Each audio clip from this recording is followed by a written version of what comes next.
Viktor Orbán banned the Pride Parade.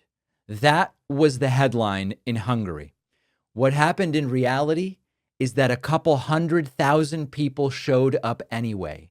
I like to imagine Orbán, sitting behind some polished desk, muttering something about, we've got to protect children, cancel the Pride Parade, and it shouldn't even be legal to mention homosexuality around minors. And of course, it's an old playbook. It's a borrowed playbook. It's copied from Putin. We've seen this playbook many times before. They want to scare people off. We're going to, facial recognition if you show up at the Pride Parade, jail time for organizers, threats from the justice minister, and cameras on lampposts watching people who dare to step out of line. But the streets of Hungary did not get the memo, and instead they exploded. And by mid-afternoon, Budapest looked like a pride flag was just covering the entire city. There were signs and there were chants and people shoulder to shoulder. You had parents marching with kids, retirees next to Gen Z, locals and foreigners and students, tourists, politicians. Nobody asked permission.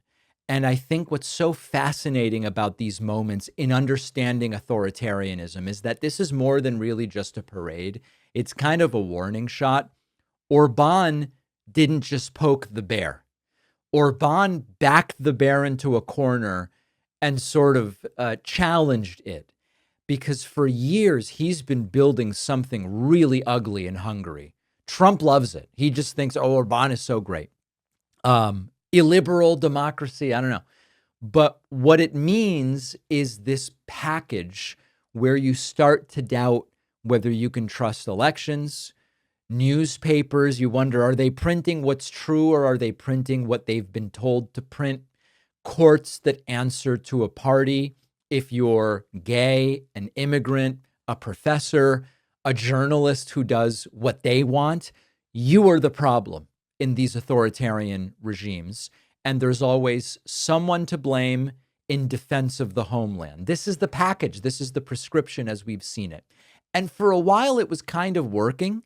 But the mistake that tyrants sometimes make is that they think fear is forever. The fear you can start to instill in people is going to last forever. But that doesn't always work. And what Budapest's mayor did is, when the government banned the Pride March, is that he rewrote the rules. He reclassified it as a municipal event. It's a loophole.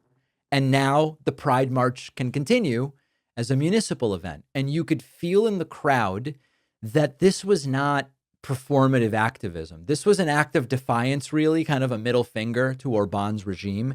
And people showed up with all of the signs and mocking Orbán and the whole thing.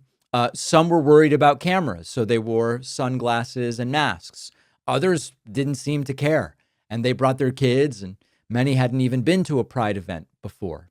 So I think what's important here is that there was a sort of line in the sand that was drawn.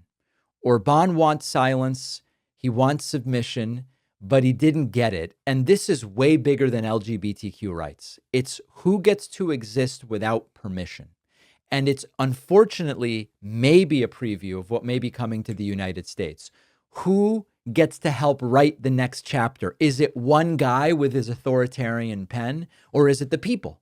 And this, if you go back to the 20th century and look at strongmen authoritarians, and the 21st century at this point too, authoritarians rely on the idea that you're going to stay home, that you're going to flinch, that you're going to be afraid enough that you won't leave your house. But if you look at Saturday in Budapest, was a very different situation.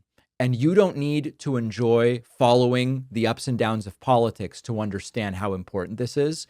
When people are told you don't belong here, and they answer by saying, yes, I do, I'm going to show up anyway, hundreds of thousands of us. When Orbán tried to make it illegal to be seen, and then being seen became the entire point, it's extraordinarily powerful.